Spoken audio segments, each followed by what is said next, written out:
જય શ્રી કૃષ્ણ.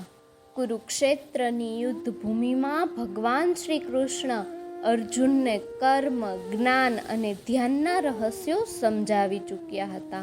અર્જુનનું મન હવે પહેલાં કરતાં વધુ સ્થિર હતું, પણ હજુ એક પ્રશ્ન બાકી હતો.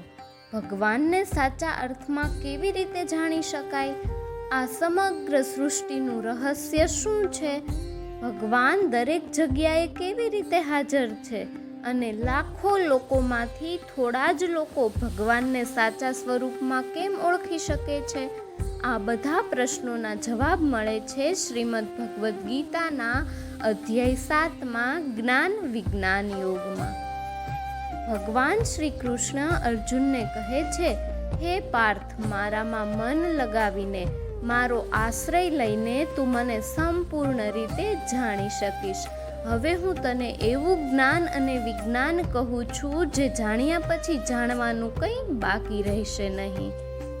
ભગવાન શ્રી કૃષ્ણ કહે છે, હજારો મનુષ્યોમાંથી કોઈ એક સિદ્ધિ મેળવવા પ્રયત્ન કરે છે અને એવા સિદ્ધ પુરુષોમાંથી પણ કોઈ વિરલો જ મને તત્વથી ઓળખે છે. ભગવાનને જાણવું સહેલું નથી, કારણ કે ભગવાનને આંખોથી નહીં પણ ભક્તિ અને જ્ઞાનથી ઓળખી શકાય છે. હવે ભગવાન શ્રી કૃષ્ણ સમગ્ર સૃષ્ટિનું રહસ્ય સમજાવે છે. હે અર્જુન, પૃથ્વી, જળ, અગ્નિ, વાયુ, આકાશ, મન, બુદ્ધિ અને અહંકાર આ મારી 8 પ્રકારની અપારા પ્રકૃતિ છે.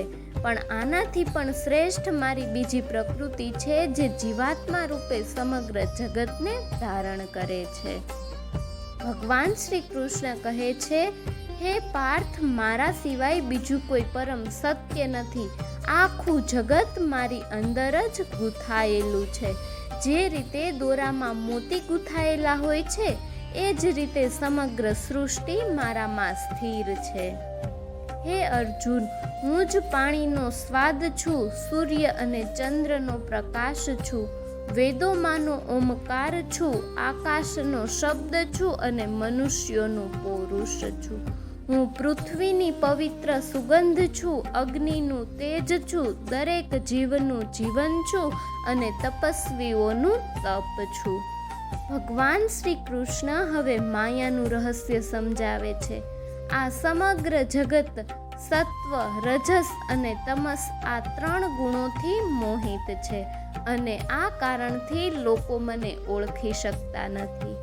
હે પાર્થ, મારી આ દિવ્ય માયા ખૂબ દુર્લભ્ય છે, પણ જે લોકો મારા શરણમાં આવે છે એ સરળતાથી આ માયાને પાર કરી જાય છે.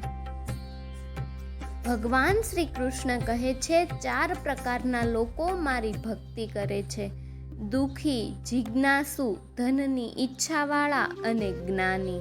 આ 4 મહાન છે, પણ જ્ઞાની ભક્ત મને સૌથી વધુ પ્રિય છે, કારણ કે એ મને જ સર્વસ્વ માને છે. ભગવાન શ્રી કૃષ્ણ કહે છે, ઘણા જન્મો પછી જ્યારે કોઈ મનુષ્ય સાચું જ્ઞાન પ્રાપ્ત કરે છે, ત્યારે એ સમજે છે કે વાસુદેવ જ સર્વ છે અને એવો મહાત્મા ખૂબ જ દુર્લભ હોય છે.